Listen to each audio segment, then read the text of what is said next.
Greetings all, FerrariMan601 here. Once again, welcome to another preseason Formula One launch analysis video. Yes, the off-season has been going on for always a little bit longer than we would like. However, surprising the entire world today on the 6th of February, Haas, the only American outfit in Formula One, have released images of their 2020 Formula One challenger, the VF-20. Now, of course, as with all of these launch analysis videos and all of these launch pictures, it's never entirely certain exactly what the teams are showing us because, of course, Formula One being the very secretive business of industrial espionage that it always has been, the teams are going to try and keep as many secrets as they can for as long as they can. So, the disclaimer being, these shots may well differ somewhat significantly from what we ultimately see on track when the cars hit the track for preseason testing. But this is what Haas have supplied us with today, and therefore we're going to take a look at this.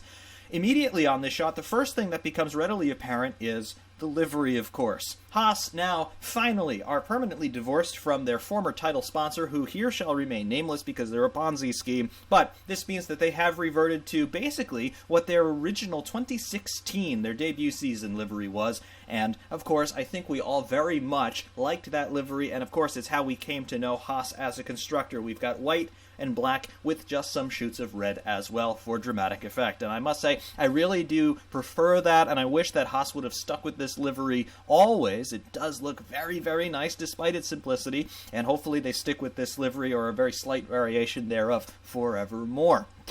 However, we're not just here to talk about the livery, we're here to talk about any sorts of technical insights that we see on this car. And what do we see on this car? Well, immediately, the first thing that comes to mind here is the front wing. Now, of course, since 2017, all the Formula One cars have had that roughly delta profile front wing along the leading edge, and of course that is homologated in the regulations, so no surprises there. However, what is interesting to note here is the profile of that trailing edge of the upper flap on the front wing, as you can see here on either side.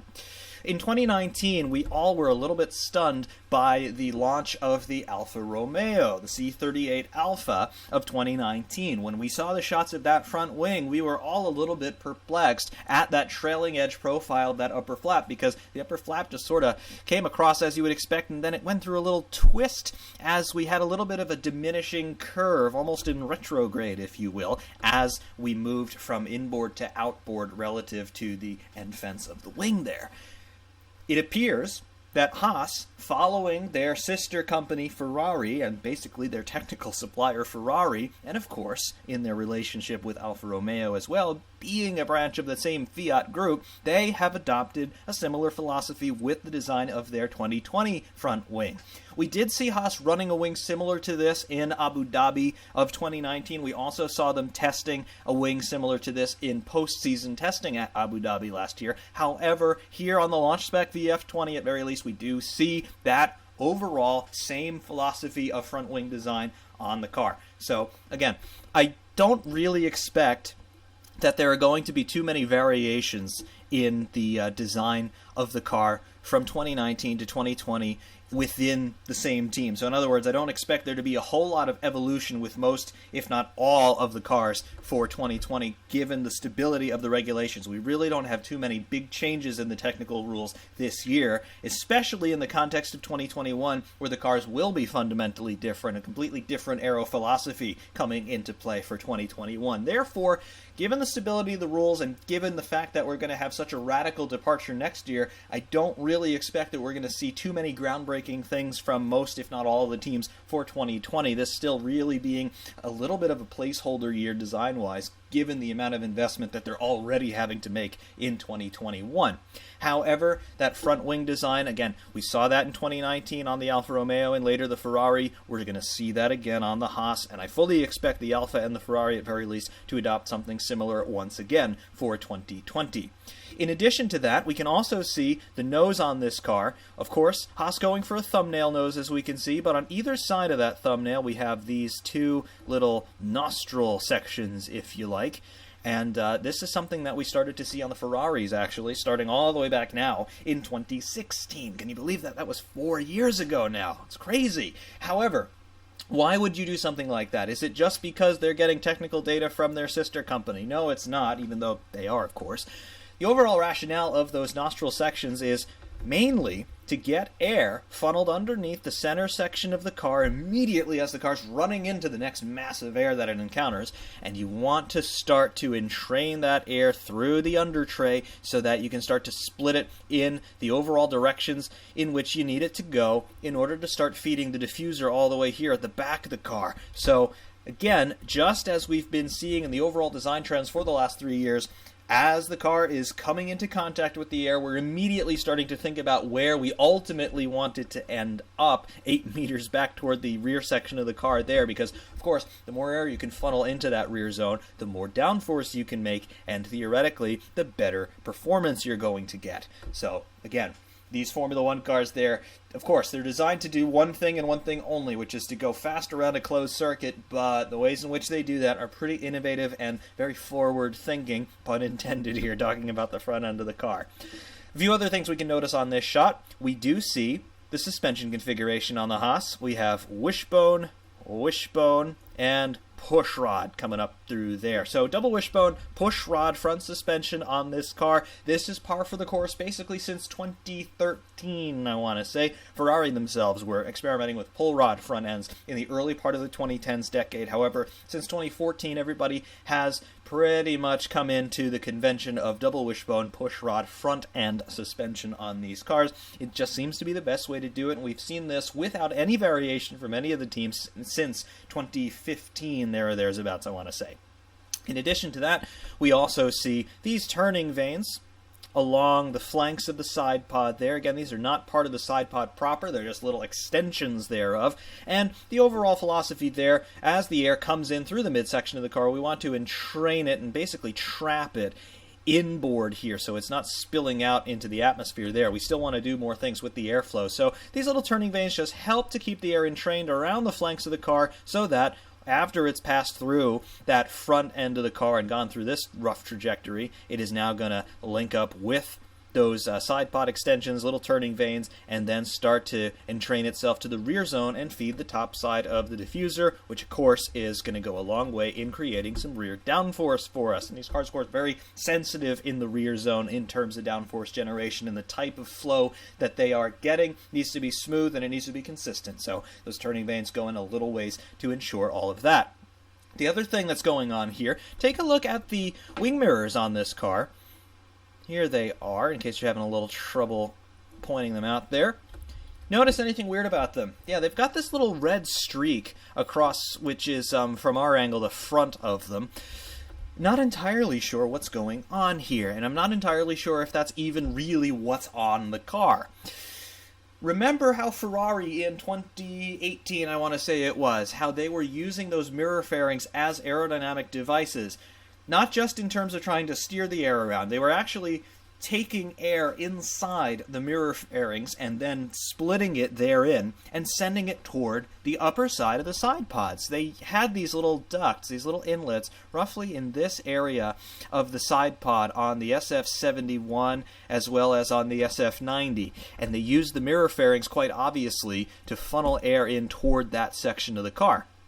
Now, of course, we don't know if that's what Haas are doing here, because at least from this shot, any openings in the top side of the side pod there, aside from these little louvers in this section, which are clearly exhaust vents, radiator exhaust or some sort of exhaust, probably for cooling the battery pack. We don't know if that's what Haas are doing with their mirror fairings there. Just a little bit of speculation on my part, but they could well be doing something like that. Finally on this shot, moving toward the rear zone of the car once again, what do we see here? We see one of these little TV antenna, coat hanger, whatever sorts of winglets that you want to see here. These, of course, were very prevalent in 2017 with the proper shark fins that the cars had. Those have since been toned down a lot.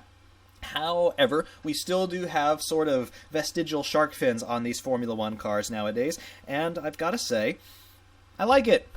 Basically, it's a T-wing, as we saw in 2017, in more or less the same location as 2017, but of course, toned down a little bit, much to my chagrin. However, there it is.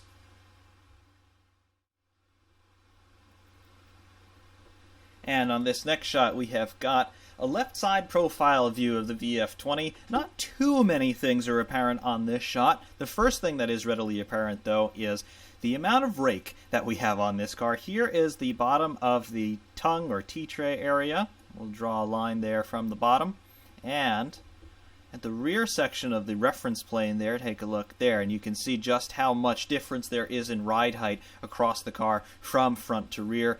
And this, of course, is what we call rake, when we have the front section of the car at a lower ride height than the rear. And of course, the rationale of all of this is twofold. Weight distribution, number one. Of course, you want to get the weight distribution as close to 50-50 as you reasonably can. Of course, the weight distribution is something that is heavily regulated in Formula One. However, the closer you can get it to the front end relative to the rear, the more stable overall the car is going to be. And of course, in terms of weight distribution and vehicle dynamics, if you've got too much weight toward the front, you're going to get a lot of understeer, if not oversteer, if you then have too light of a rear end. Conversely, if you have all of the weight at the rear, you're going to get tons of oversteer. Think 1936 Auto Union Type C in that regard. So, of course, the rake going for weight distribution in that regard. The other point of that, though, is aerodynamic.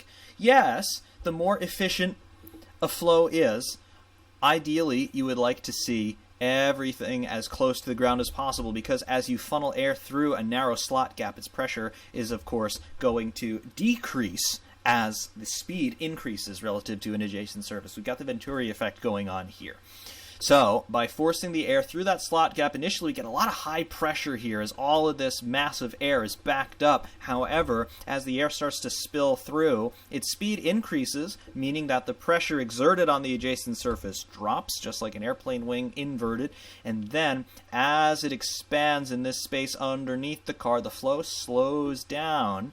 And as the flow slows down, more volume gets in there, and ultimately, as it encounters the diffuser strakes and a sharp upturn in the bodywork, you're going to get the air accelerated up out of the rear section of the car, creating yet more suction and therefore more downforce. So, twofold advantages to running a lot of rake, and we see quite a dramatic amount of rake in this shot. All the teams have been doing this for quite some time now, so really nothing too spectacular in terms of seeing all of that.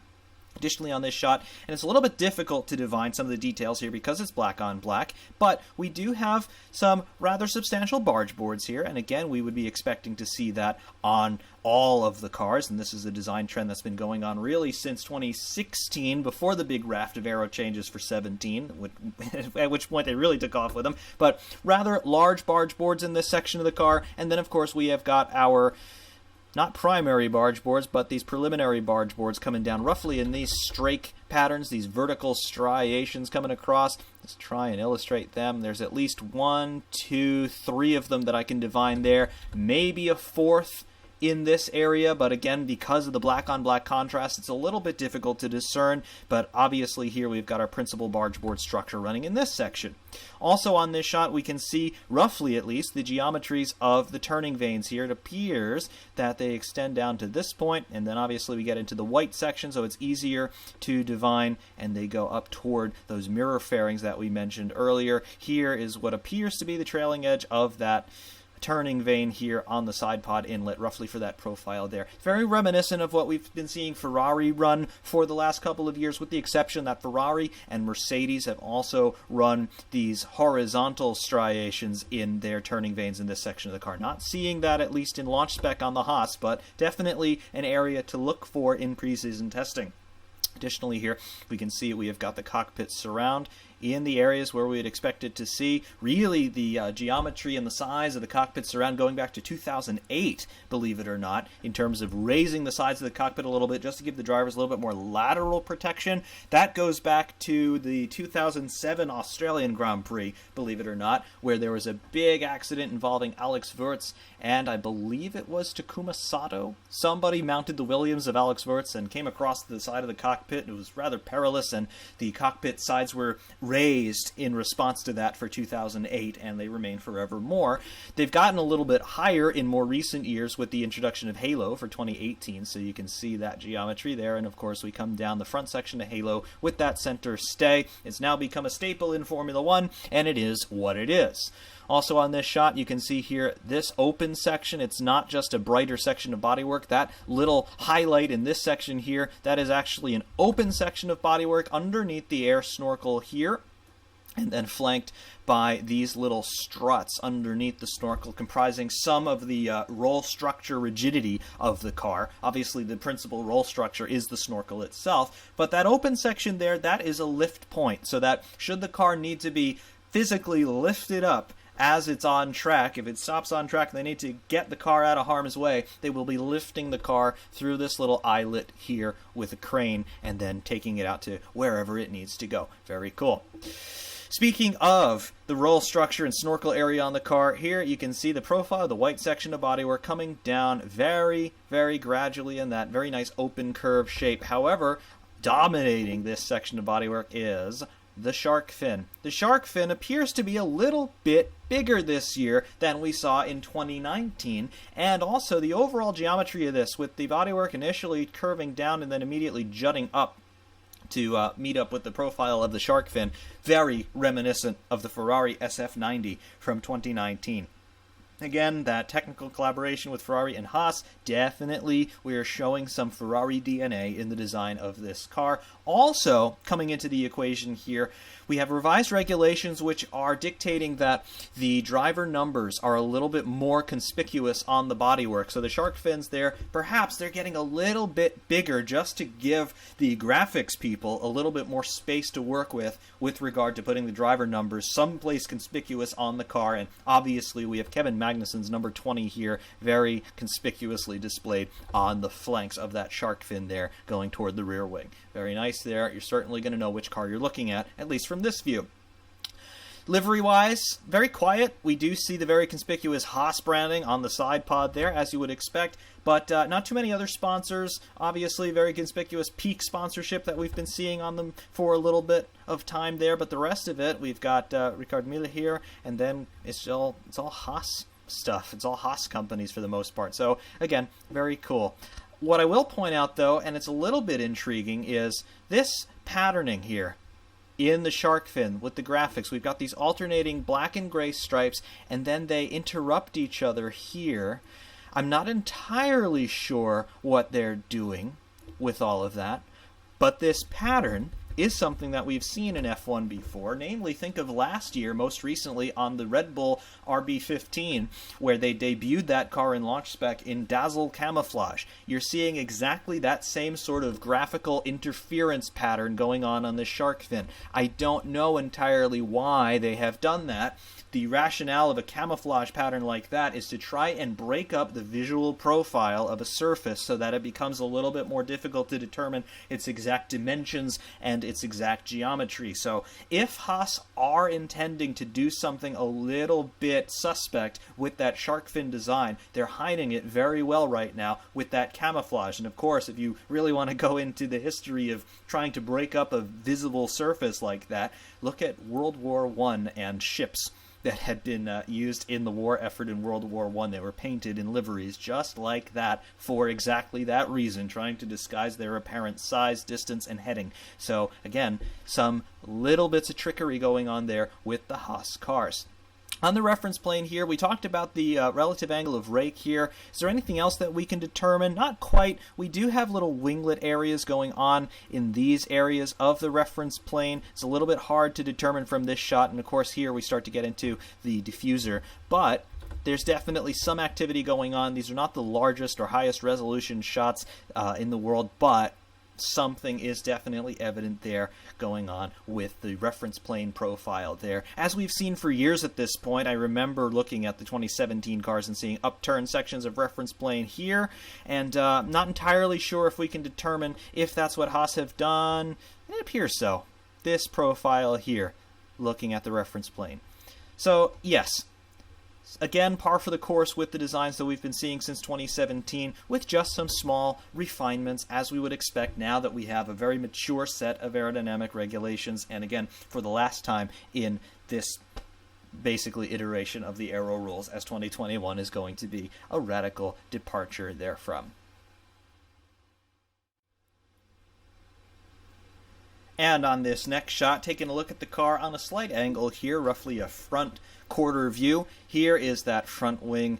Now you can see the geometry of that front wing completely displaying itself. We can see how the curves start to turn from inboard to outboard there with that upper flap, and that is exactly what Alfa Romeo and Ferrari were doing in 2019. So again, we're seeing that design continuing to play out on the Haas now in 2020. Very nice shape. I absolutely adore these front wings. I remember saying for 2019 that I was a little suspect of what they would actually be looking like. I was a little bit afraid that they might more closely resemble the 2009 wings, which I think we can pretty much universally agree on. They were hideous, but they turned out very nicely, and they continue to be so for 2020. Very cool to see. I mentioned that dazzle camouflage on the shark fin. Notice anything about the front wing in this view? Yep, there are these stripes again, trying to break up the visual profile of that leading edge of the wing. Why have they done this? I don't know. I don't know if that's a part of the livery. It may well be. It fits with the color scheme. But I am definitely going to be looking at the front section of this Haas as well as the shark fin with keen interest as we get into preseason testing, because you don't paint things like that unless you're trying to hide something. That is what that paint scheme is designed to do. So we are going to have to watch that quite closely. Additionally, on this shot, the initial leading barge boards start to come into view. We can see multiple striations in these curving shapes coming down from the keel section of the car. Really, these cars don't have keels anymore in the sense that we saw in the 2000s, but coming down from that underside of the monocoque and underside of the nose, you can see those vertical slats coming down, and we've been seeing this on cars since a long time, basically. Definitely remember seeing them in 2017, probably a little bit before then as well, but there they are on the Haas. Very sophisticated, very complicated bit of carbon geometry going on here, but again, as that air is coming underneath the nose tip, just trying to get it steered toward the side pod there so that it starts to entrain itself toward the rear of the car. Again, you're working the air from the instant the car contacts it. Across the top side of the nose structure here, very flat, very quiet until we get to the section where the nose actually joins up with the monocoque. We have this raised area here. What is this, you may ask? It must be an S-duct outlet, meaning that there's going to be an intake someplace on the bottom side of the nose in that area there, roughly, meaning that the air is going to be shot up out of the top of the chassis there, right where it joins up with the monocoque, to get it most likely over the halo and get it to feed some clean air into the air intake snorkel there, as we can see. Another thing about the air intake, have a look. It is very much triangular. Haas in 2018 and 2019, they had very much an oblong intake, very much like we saw on the Mercedes cars. However, what we saw in 2019 from Ferrari was a much more compact and triangular intake snorkel there, and Haas obviously are doing something quite similar for 2020. Have a look at that. That is a definite triangular shape, no doubt about that. And again, this is belying the underpinnings of Ferrari DNA going on. We mentioned as well in one of the previous shots the mirror fairings. Have a look at this. This is still not the highest resolution shot, but it's a little bit better than the previous one. And we can now see that the mirror fairings have two principal components. We can see that we have got this black section up top, and then the red area is actually a separate element underneath. So it's kind of creating a little bit of a geometry where we've got this almost eyelash shape on top, and then underneath we have got ourselves the actual mirror area. I'm not entirely sure what I just drew there, but you get the idea. Clearly, we have got ourselves these little winglets on top of the mirrors, and they are going to be picking up the air and most likely directing it downward toward the top side of the side pods, and whether or not Haas are going to be running any sorts of radiator intake ducts in the top side of the side pods like Ferrari did in 17, 18, and 19, we'll see. However, they certainly have all of the infrastructure in place for something like that to happen if they so desire. It's just a matter of removing a blanking panel in the side pod at this point. So I'm sure it's something that they have considered, and it's probably something we're going to see on this car at some point. Also in this shot, we have got our run-of-the-mill antenna aerial, replete with the pitot tube on top there. And again, this is something that we see all the time. There appears to be another smaller antenna right here just ahead of the halo, and yeah, that is about all we have got there from this shot, with the exception of the rear zone. There is our principal exhaust pipe, and right here is our wastegate exhaust there. At least one of them. There may be another one there, but Haas clearly doing a vertical configuration of their primary exhaust and then the wastegate exhaust on top. Very cool. There is the leading edge of our T-wing, for want of a better term for it, and then our rear suspension here, wishbone, and pull rod. Yep, pull rod rear. This continues the trend that we've been seeing on F1 cars since 2017. We have pull rod rear suspensions and push rod front suspensions. This is something that has been absolutely ubiquitous for a number of years now, and I fully expect that to continue for the balance of 2020 with all of the other teams that we are yet to see.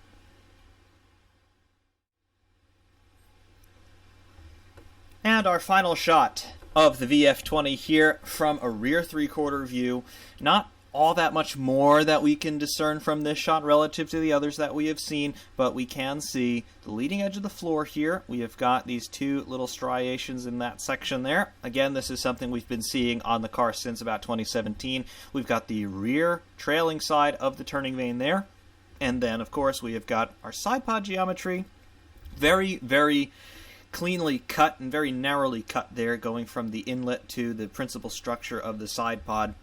Again, very reminiscent of what we've been seeing from Ferrari since 2017. Again, that technical data sharing continues.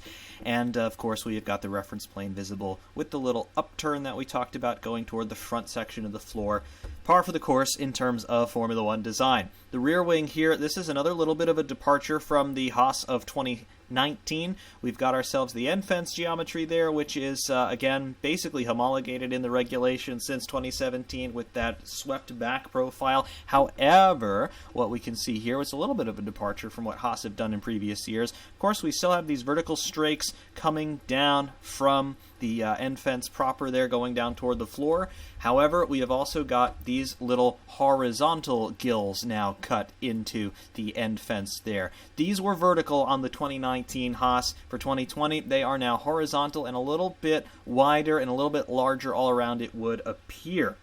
Additionally, we've got these almost little stick-on winglets in this section. We've seen teams doing this since forever, basically, at this point, 2014 and beyond, I want to say. So nothing really different there. But here on the interface of the wing, of course, from the right-hand side rather than the left, you can see that these are striations, these little gills that are cut through the side pod of the wing there. And, of course, we have got this big gap from the principal structure of the end vents down to interface with this sort of overhang area here in which the gills are incorporated. So, very, very cool. Of course, we'd have DRS on this wing. This is the little gap in the main plane to accommodate the actuator pod. And then, of course, the slot gap here would be opening up when DRS is active on the car. In terms of anything else that we can see, are they doing anything tricky here? Not so much. Again, we have got our camouflaged shark fin. Again, not entirely sure if that's just going to be part of the livery or if they're trying to hide something, but again, there it is. Can't really divine anything else going on geometrically there. Again, if they are hiding something, they're doing a very good job of it. There are the wings on the mirrors there. And of course, this is not the very highest resolution shot, so we've got ourselves some pixelation, but there it is. Also, kind of reminiscent of Ferrari and Mercedes, we have got a gap between the cockpit surround and the monocoque structure right in this area there. You can see the darker area underneath. That's a shadow. So there is a physical gap there. Again, just trying to extract some air out of there at high pressure. And then, of course, as we pull back, you'll see the overall trajectory of that air via the Coanda effect at high pressure, in training itself to an adjacent surface, ultimately trying to exhaust itself through the gap there underneath the main plane of that rear wing. Again, accelerate that flow, reduce its pressure, increase the volume of air going through there via the Venturi effect and Bernoulli's principle, and ultimately get a little bit more performance that way. Rear rain light and crash structure here, par for the course. That's homologated in the regulations. It is what it is. And then, of course, on the rear wing end fences, the extreme trailing edge of that, you can see it where we have got our little LEDs mounted for the rear light on the rear wings. And that was something that debuted in 2019, and we'll continue to see that for the balance of 2020. However, that is about all I have got for us here today on the Haas VF-20. Really nothing else that's readily apparent. Very, very small hints of what could be going on with the diffuser, but again, I see a whole bunch of just blanked out area in this section here, so obviously they are trying to hide their rear end treatment from prying eyes, as is well their right to do. So again, 2020, the launch season is upon us, and Haas very much surprised everybody today with taking the wraps off of the VF-20 before anybody else had even planned to be revealing their 2020 cars. So good on you, Haas. If you didn't win anything last year, you have won the launch battle this year at least, and hopefully Haas do have a much better season in 2020 than they had in 2019. The team really have been down on their luck. They had the trouble with their nameless title sponsor, and now hopefully they can put all of that behind them and start to get some good results and good consistent midfield points finishes in 2020. That's what this team really needs, and of course we hope that they achieve every possible success for the 2020 World Championship. Until next time, though, I do thank you all very much for watching. Ferrari Man 601 saying thank you very much, and of course we will see you soon.